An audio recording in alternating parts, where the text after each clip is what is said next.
I think everyone knows that one restaurant in their town or city that you're convinced has to be a front for cooking anything other than food.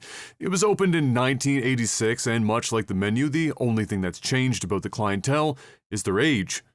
It's the kind of comfort food that's comfortable out of habit more than quality. Truth is, you're guilty of having enjoyed their chicken cordon bleu. It was your absolute favorite as a kid. When your parents used to take you there, it made you feel fancy. You couldn't really pronounce it at the time, and to be fair, still struggle to, but the awards on the wall when you first walked through the oddly red tinted glass doors told you it was the best around.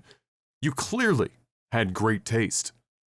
At some point, though, Chicken Gordon Bleu wasn't the headliner it used to be. Other restaurants opened up nearby, and eventually they started getting the attention, getting the awards. Despite it all, the red-tinted doors still remain open because it's comfortable, and stains be damned, those green pleather booth seats aren't going anywhere. "But I like the tuna here!" Ethel sputters through her dentures, her husband of 60 years attempting to chew through his turkey dinner in the middle of June. "Bullshit, Ethel. No one likes the tuna here." "I like the tuna here." "Bullshit, asshole. No one likes the tuna here." At some point around Oblivion's release, Bethesda clearly decided that they had cracked the Da Vinci Code. Their game design tenets had peaked, the Chicken Gordon Bleu was perfected. In fairness, at the time, they weren't far off the mark. Awards were plentiful, sales were incredible, and their competition was so far behind, they had fallen below the horizon. The games weren't perfect, but the scope and quality were all but unique in the industry, for a time. Eventually, the competition started to catch up, and by the time Fallout 4 came around, Bethesda's competitive advantages had been heavily eroded. This wouldn't be so bad had they capitalized on their time alone out in front, but generally speaking, they treaded water instead. Bethesda games became more buggy and more formulaic. Fallout 4 was the canary in the coal mine, and sure enough, with the release of Fallout 76, Bethesda's compounding issues came to a head. Todd Howard would eventually get back up on stage in his signature bomber jacket to calm the masses. He needed something big, something that would distract everyone from the unrepentant dumpster fire that was Fallout 76. He had to think on his feet. The solution? A slow zoom into a JPEG image teasing the existence of the Elder Scrolls 6. That's not all, however. Microsoft's buyout was looming, stockholders were frothing at the mouth, he needed to pump those numbers up, and so Starfield was announced as Bethesda's first wholly new IP in decades. It worked. Starfield is the quintessential Bethesda game. It is the most Bethesda game to ever Bethesda, and with that comes all the good and the bad. It's the video game equivalent of paint by numbers by the artist who arguably created the technique. It's a new IP that feels like a theme park of self-referential tropes and copied homework. It's the embodiment of the proverbial and ironically well-worn phrase, "wide as an ocean, deep as a puddle." It is everything, and it is nothing. It's Bethesda, and for many people, as history has shown, that will be enough. Or, at least if it isn't, the modding community will get it across the line given enough time. Yeah! From the start, Starfield shows its hand and sets the tone for much of what you can expect from the story and characters. Not to put too fine a point on it, but much of the mechanics of the main quest's narrative can be summarized as a discount version of Mass Effect. Your character is thrust into what's less of a space opera and more of a space soap opera upon touching an alien artifact found during a mining operation and being shown limited knowledge not everyone is privy to. Sound familiar? Anyway, it overwhelms you, and upon waking, it's time to choose what you look like. Despite the UI doing its best to make it difficult, character creation in Starfield is quite good and allows you to achieve better results than I expected given Bethesda's less than stellar track record for their character creators. You also get to choose some traits which will have some effect on your playthrough, like trading combat effectiveness in space for effectiveness on solid ground, or role-playing funding your overly attached parents' retirement, in case you need some practice. Not long after you've figured out the color of the spray paint under your hair, you're quickly introduced to your first combat situation. There were rumors floating around during the game's year-long delay that the Starfield team brought in some of the crew from id to consult on the combat and gunplay. A few months before launch, though, Todd came forward to clarify they actually didn't, but instead helped with visuals processing, which resulted in some id tech stuff working its way into Creation Engine 2. While it might not have been the worst idea to enlist id's help for combat, it would be unfair to not acknowledge that Starfield's combat is a substantial improvement over Bethesda's previous efforts in Fallout. Admittedly, that bar is barely above an ant's ass hair, but I think we can all agree that combat hasn't traditionally been Bethesda's strong suit, so just to have the combat be average as it is, well, it's welcome.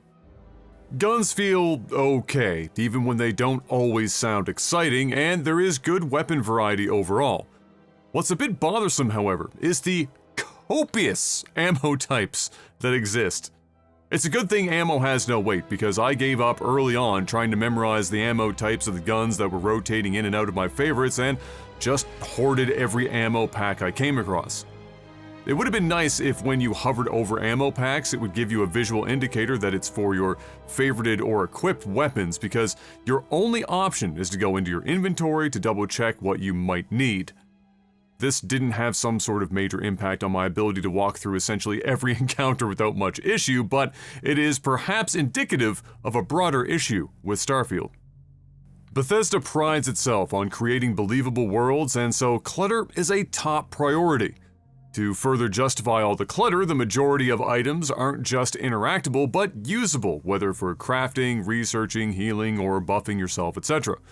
This can lead to players creating habits for scanning the environment whenever entering a new space that hurts the game's ability to properly convey its atmosphere.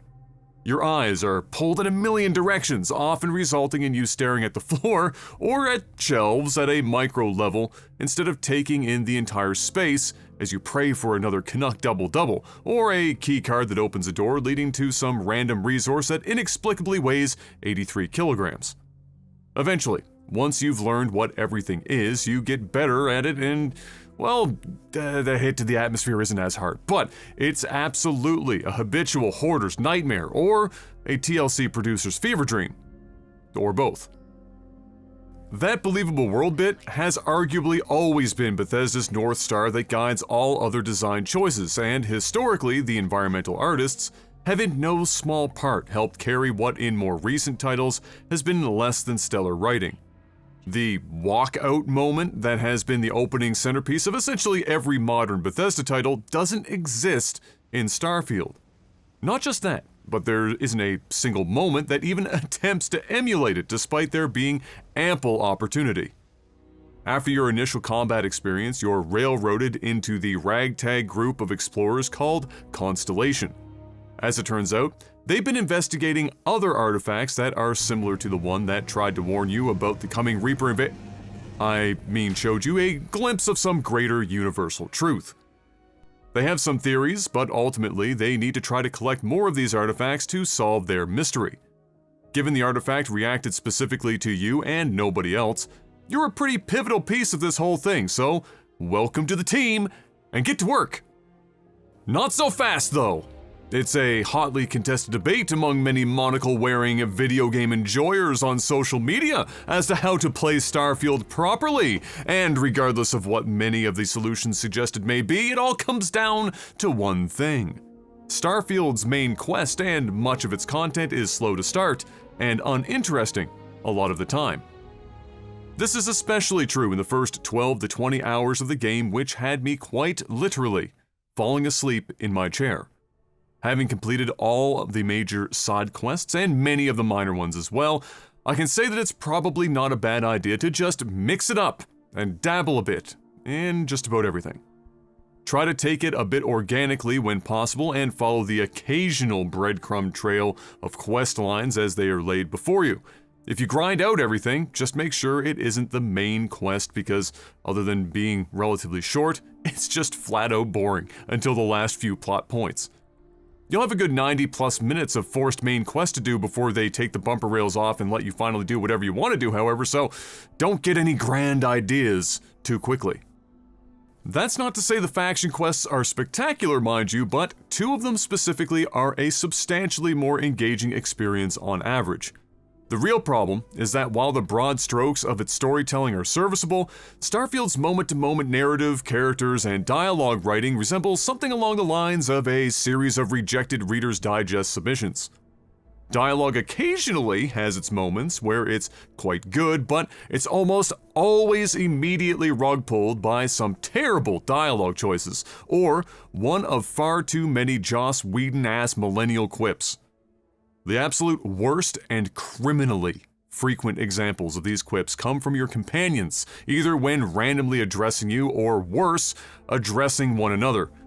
You wouldn't be judged if you never brought a companion with you. Barrett especially is possibly the most annoying character in the history of Bethesda games, and God have mercy on your soul if, like me, you had him anywhere near Andrasia!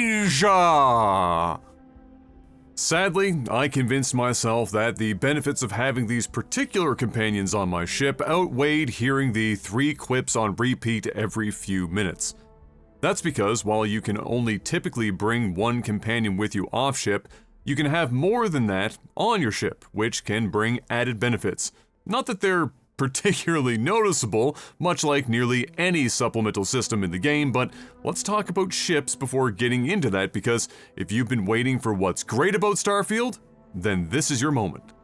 While Starfield also has base building, which, based on what I've seen floating around online, allows for some great fun if you're into automation and don't mind acquiring the materials, the shipbuilding and modification is by far the crowning jewel on an otherwise stifled yawn of a crown that makes up Starfield's narrative gameplay experience. It's not surprising that mountains of content has been created and posted everywhere online showing off custom ships of all types. Want to build Voyager? Go for it. Want to build a space hamburger? I mean, yeah, sure, why not? Particularly impressive is the incredible detail all the individual ship parts have, which really makes your creations more believable. While there are some bothersome restrictions on part placement and part acquisition, the designs you can put together without much effort are fantastic, and the feeling you get when you see your ship take off, land, or engage in combat was the height of the Starfield experience for me. I went on to spend some 12 hours of my 106 total building ships that ranges from bullfrog-looking all-arounder to a discount Star Wars B-Wing that I absolutely loved. This did, however, highlight one of the weaker aspects of Starfield and, perhaps, its biggest missed opportunity. Starfield does have space travel and space combat, but the quality of both is questionable at best. Space combat is serviceable, but is often a monotonous, albeit short, experience. Tactics are usually boiled down to outgunning and outshielding your opponents. You'll fly directly into them, guns blazing, and if you're feeling spicy and haven't outright killed them in the first pass, you can double back and maybe chase them as they boost away to regenerate their shields, assuming they moved at all. Given ships have many stats, such as mobility, it would have been nice to have special evasive moves or other boons based on how you build your ship. As it stands, my 2 ships with wildly different mobility more or less behave identically in combat scenarios, which feels like a wasted opportunity. The aforementioned inclusion of companions on board your ship providing bonuses based on their skill set not being felt could have also been utilized here to make not only your ship, but your crew selection mean something. That being said, the real lost opportunity comes down to when Bethesda decided to try to adhere closer to reality and when to not. When it comes to space travel, they err on the side of the former, which means that unless you're fast traveling with your grav drive, flying within a system is impractical.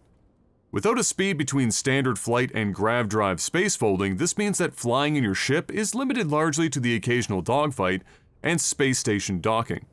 If you're lucky, you'll get a random event upon entering a system, though I only had a few, and almost all of them happened 90 hours in for whatever reason. I would have loved to have some of these events dispersed at random, not just as a player entered a system, but if they chose to travel intersystem to go to a neighboring planet or moon. It would have felt both more natural and also would have been able to add to the illusion you were happening upon something while giving you more reason to actually enjoy your ship. Sadly, much of Starfield's traversal funnels you into fast travel planet-side as well. Starfield presents an interesting dilemma for Bethesda from a development standpoint.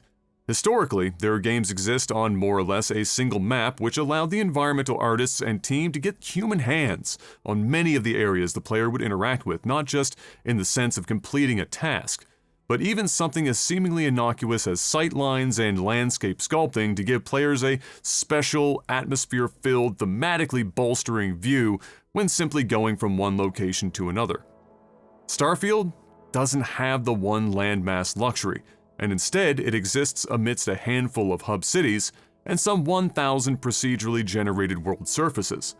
You can understand then that the amount of handcrafted areas and environments you're going to be presented outside of quest-specific zones is incredibly limited. When you do decide to try your hand at exploration, you'll quickly discover the limitations of Starfield's design choices. You cannot fly your ship in atmosphere, there are no land vehicles, you are able to pretty much only go everywhere on foot, and this is because each landing zone generated when you select an area to land has about 45 minutes of generated land from the point of your ship before you hit a wall.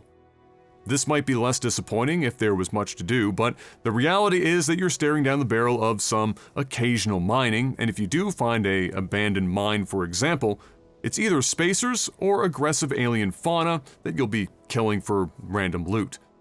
What's worse is that the table of generated buildings you come across seems to be quite small, and in fact, I had 3 identical buildings across 2 planets of exploration stops, and one of which that was part of an actual quest. The points of interest are also a staggering 5 or so minutes apart, oftentimes, and since most planets are 50 Shades of Arizona or the Canadian Shield with minimal alien flora to spice it up, exploration isn't much of a draw. You can probably see then how all of these factors led to most players fast traveling everywhere once able. Not much to see, not much to do, and a long distance between points of interest. The loop can often be open quest log, select active quest, fast travel to quest, open planet map, land on planet, travel 5 minutes to location, complete task, fast travel to ship, and open the map and fast travel to the next quest, rinse and repeat. There's a section of the main quest whereby you'll be visiting identical locations for a maximum of 7 minutes, 5 of those walking to the destination and 2 for the task. You'll fast travel to the planet, do the thing, fast travel back to the NPC to get the next one because it's one at a time, fast travel back out, do the thing, fast travel back to the NPC, and so on and so on.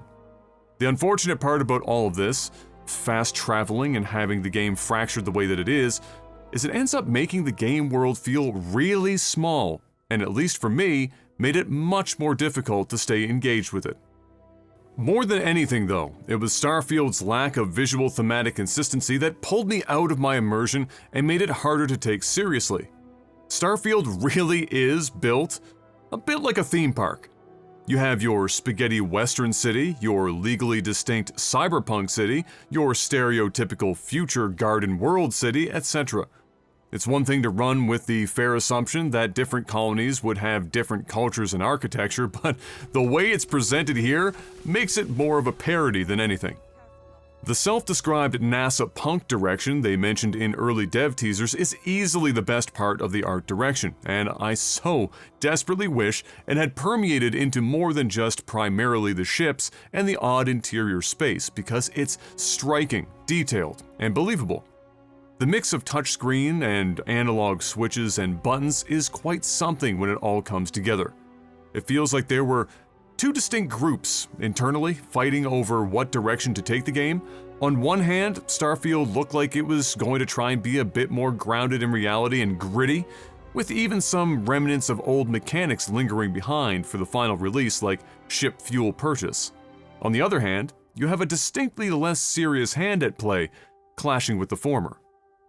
Despite the clash, Starfield has the capacity to be a really great-looking game. I say capacity because 1 minute it looks truly eye-popping, and then 3 seconds later with a slight lighting change and a character walking across your field of view, it looks like a game that got beat up behind a Waffle House in 2015 and still hasn't recovered.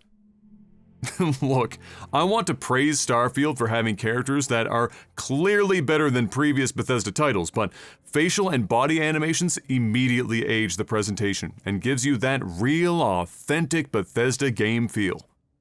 It was painful going from Baldur's Gate 3 to Starfield for a number of reasons, but character model quality and interactions with those characters couldn't be any farther apart in heavy favor of Larian's work. Shockingly, the music in Starfield was a bit uninspired and not quite the quality I was used to with other games from the studio as well. It isn't bad, of course, but not even the almost but not quite Harry Potter start screen main theme did much to inspire feeling. Speaking about not inspiring much feeling, when you do get to the end of Starfield, you'll be presented with New Game Plus, and while I commend the attempt at merging the plot with such a mechanic, it falls flat due to that poor writing rearing its ugly head. There are some good ideas in there, but they're lost in poor philosophical cohesion, and the incentive to make use of New Game Plus is minimal at best. That's sort of a theme in Starfield. Nothing really matters. Most of the dialogue trees end at a singular point. You rarely have the option to complete tasks in more than one intended way. Even the myriad crafting systems at your disposal seem like an afterthought and are barely mentioned by the game as something to even do. Oddly enough, that extends to shipbuilding and base building too. Entire systems in the game barely placed before the player to even let them choose to use them or not. It feels like there was an attempt to give the player ultimate choice and freedom, but ironically, they're presented fewer choices and it ends up feeling frivolous and railroaded. Apparently, this was intentional as a way of trying to spur on online discussions and community built around discovery and helping each other out. If so, that sounds like a really fancy way of admitting they didn't want to take the time to incorporate any of these systems properly for the player. Starfield may be in space, but it's a game out of time. It's a distillation of all that modern Bethesda game design represents, but instead of keeping the wheat, they mostly ground up the chaff, perhaps an apt comparison given its intended purpose. It throws away that which made their previous games greater than the sum of their often broken parts, though in fairness, Starfield is the most stable at-launch experience Bethesda has produced in a long time. The world exists for the player, instead of the player participating in the world. There's no impetus for exploration because you are discovering nothing for the first time, and what there is to see is mostly barren, repetitive, uninteresting, and unimportant. World building and narrative, much like the visual presentation, seems to have been brought to an end by warring factions, one that wants for grit and depth, and the other that wants for levity and a quickened, cyclical player experience. It neither satisfies the current standards in the RPG or action-adventure genres.